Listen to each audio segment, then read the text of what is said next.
Hey, welcome to another episode of Enta Asks, where we hear epic stories from great people about the businesses that you want to work with. Click below and subscribe so you never miss an episode. Or if you want to be on our show and tell your epic story, our link to get on our show is in the description below. Hello and welcome to another episode of Enta Asks. I'm Adam Colazetti. And I'm Caitlin Bullock. And today we have Jason Duncan, who is the Executive Vice President and co-founder of RentPERKS. Welcome, Jason. Thank you very much. Welcome, Nice Jason. to be here. So RentPERKS is this amazing turnkey solution for investors who are in the residential real estate zone. And you literally have your own tech stack and service that helps from beginning to end, from motivating renters to pay on time all the way to allowing investors to see their portfolio at the highest level down into the details. Exactly. Yes. And just risk-free, easier life for these guys. Can't say risk-free. There's always inherent risk in investing. What we try to do is minimize all of the thresholds for it wherever and whenever possible. When we built this company, it was really focused around a service delivery line of sight, but it was intended as a scalable company. We've got a target of 250,000 units by 2028, and we will get there through a variety of means. And when we're getting there and on our way there, and when we get there, there's all sorts of really fascinating stuff taking place. And it all revolves around what the core of our company is, which is data and analytics. And the real-time nature of everything that we do and the consistency of certain things, the inconsistency of things is all being reported. And as our development team is always advancing our model and looking at new things that we can start to target and run for us to do things like de-risk part of our approach in the marketplace to attract more significant revenue to the folios that we represent, to secure and monetize the cash flows over those assets by tenants with rewards and things. But all the background of the rewards is based off of the metrics of the data and the framework of how it reports in the system. And because it's real time, the instant something's going sideways, we can also see things and jump in really quickly, which again helps us to de-risk a lot of what we're doing in our service delivery. Yeah. Just thinking of how much data 250,000 units would bring through. Amazing. Let's just think about the collection of rent as a single line item. Okay. One. So rent is paid. Management fees are paid. Tax. Yep. Are you a foreign investor? Do we have to hold back more tax? Okay. Are there maintenance? Are there other things? Special assessment, all these other things. All of that's going on in an instant process of cash in a batch across the line. You're also tracking dates. We're tracking all of that. So it's going across, but we're seeing all these line items across 250,000 units. Well, you can get stuck in a little bit of consistency, and if you're watching things moving, you can really point out that there's something we need to look at, and you can dive in further, and you can go right down to a granular single line of it and say, hey, this one property did this thing and it was really bizarre, but it could be a complete risk across the portfolio, and maybe there's a way for us to approach some sort of a change. And the 08 crash is probably an example of how that little calculation could blow something up, right? And so what we're always working to do is find ways to constantly improve, reduce the labor requirements. We want to automate as much as possible, but you have to understand that is all to enhance the service, and our personnel are not dealing with the process and all that sort of stuff. They're doing the front side of the brand engagement and the things that don't happen because people are doing too much of the other stuff today. So when you're watching that, and our personnel are in field and they have mobile technology, and like we know what they're doing and where they are and what's going on. It gives really interesting reporting about markets, about investment strategies, how assets are performing, like how many requests do we see in this market to show properties, and everything else, right? This is where it gets really cool, right? When you've got big data, now you can have predictive, AI programs running or modeling. Like Walmart looked at their stores across thousands of locations, and now in hurricane regions, before a hurricane, in the checkout aisles, it's full of Pop-Tarts. Because Pop-Tarts go like crazy right before a hurricane. Well, and they're sealed in cellophane, so they'll float. There you go. You can catch one. So if I'm an investor and you have that much data and that much power, you can tell me, okay, like regionally, this is where you are, this is type of investment, this is what the market's doing, this is probably your best strategy for getting the best out of your asset, and here you go. Yeah, absolutely. And we're providing all sorts of market intel on an asset in real time as well. So for an investor who has vacancies, and let's assume they're across multiple markets, and they log into our portal and they click on the vacancy tab, they're going to see all the real-time data on each one of the listings, but they're going to see the number of requests that we get, the number of people that confirm to go to an open house, the number of offers we receive. And between those three metrics, you can actually hone in on the rental rates in real-time adjustments, so that you decrease in a depressed marketplace to ensure you've got occupancy and actually paying down your debt, while simultaneously in a really performing market, you can incrementally increase the top line revenue and make better income.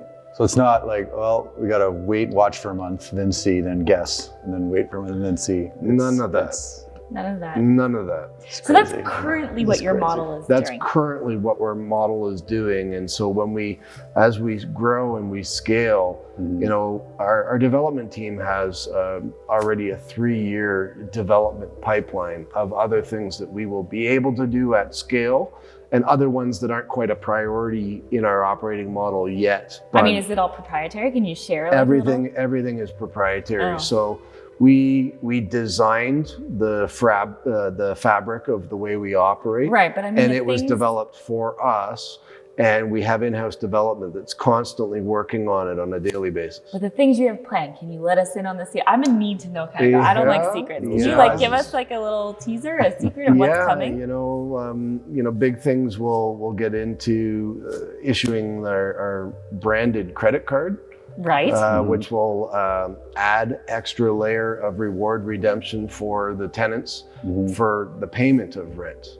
And that's simply moving a cash line item from one to another, and we're controlling the card, but we're controlling the rewards on the card, and we have the ability to give them better earn rates on our card than what the market can offer.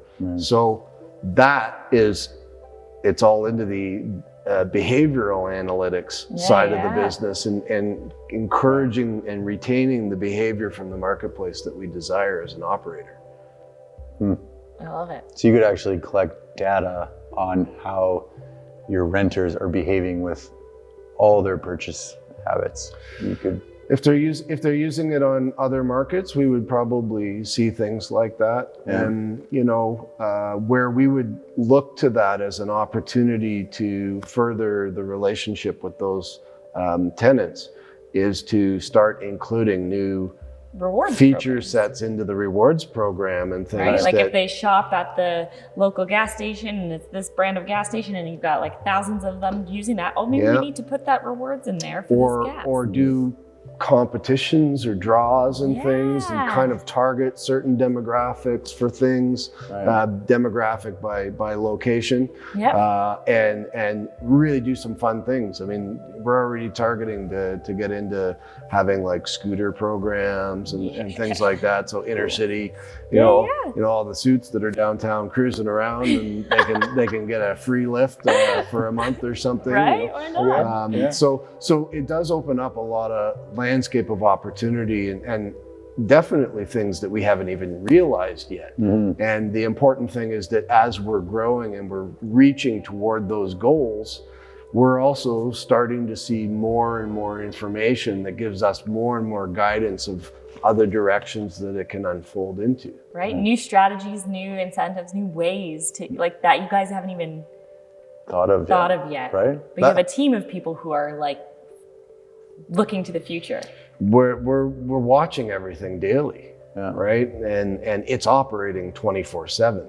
Yeah. So you can look at, you know, day over day, you can look at hourly, you can look at week over week, month over month, year over year, and see things. And as we get into multi-markets, we're looking to expand into the US now. Yeah. And as we get into the multi-markets, you know, behaviors are different everywhere. There's cultural things, there's regional things that take place that are completely unique to that location, and it gives us opportunity to really become a part of those, while simultaneously bringing those into the broader landscape of making everybody kind of the same as well.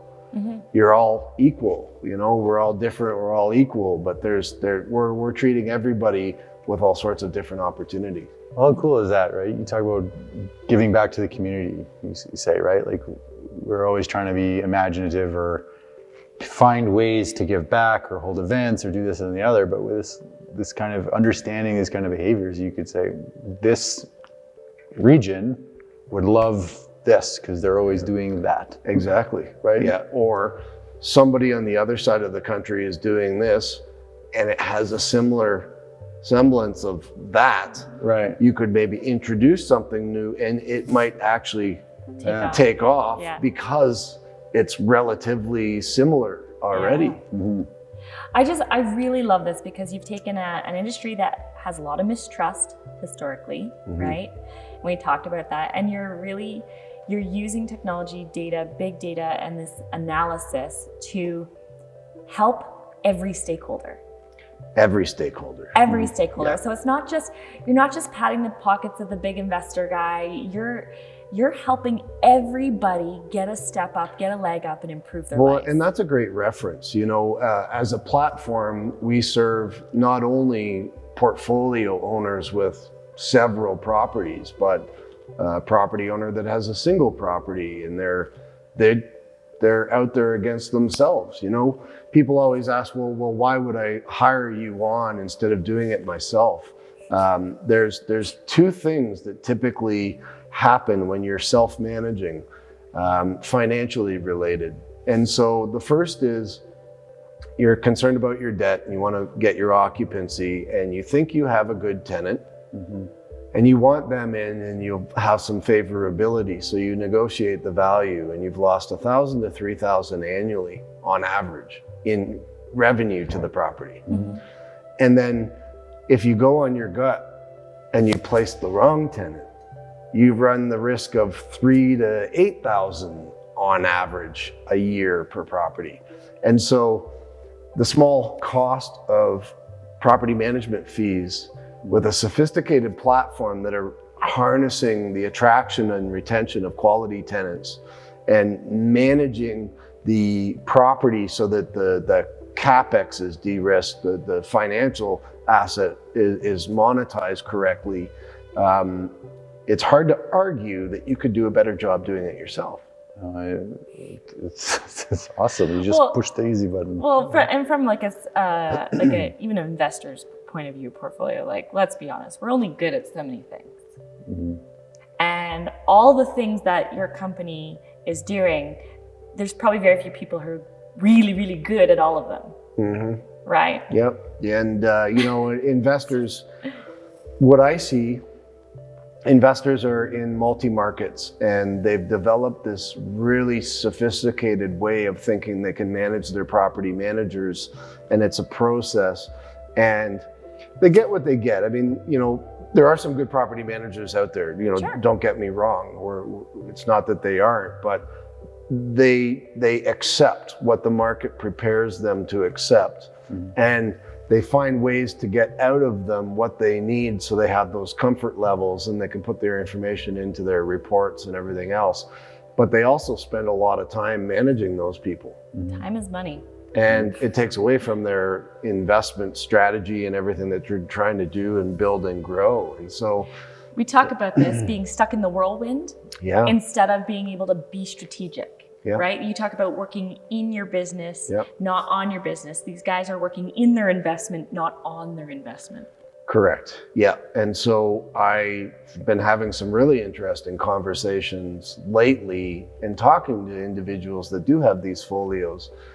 And the fact that we can create, this single point of contact thing, and for them, they go into the portal and they have all the data, and it's got all the reports. It's right here, and it's there, and it's real time. And if they need to talk to our personnel at the asset level, it's real time. They can hit the button and call them right there on the spot, and that goes through to our representatives locally, so that it's all integrated and right there, and you're not spending the time to do it because it's already there as a part of the process framework. It's amazing. And there's actually a person at the end of the line, right? Yep. And the other thing is we have an ability to go into secondary or tertiary markets, because what do you mean by that? Like small towns. Okay. We can actually serve small towns in service, because the technology is doing so much internally around the operating of the asset. The requirements to be at the asset, we can actually facilitate, and we can attract really good people to that type of a working model. If you think about our personnel, they're kind of like Uber drivers. It was this, what are you doing at first? And now they're literally everywhere. And we probably know some people that probably part-time drive around because they just like talking to people. And it gives them something to do in the evening or something. I don't know. But it's a good lead generator. but our ability is, because of the frequency around when things go wrong, we can call on people instantly, and it's based on the availability provided and tools to constantly improve on a daily basis. We're not resting on our laurels. We're operationally efficient in ways that people can't even fathom yet.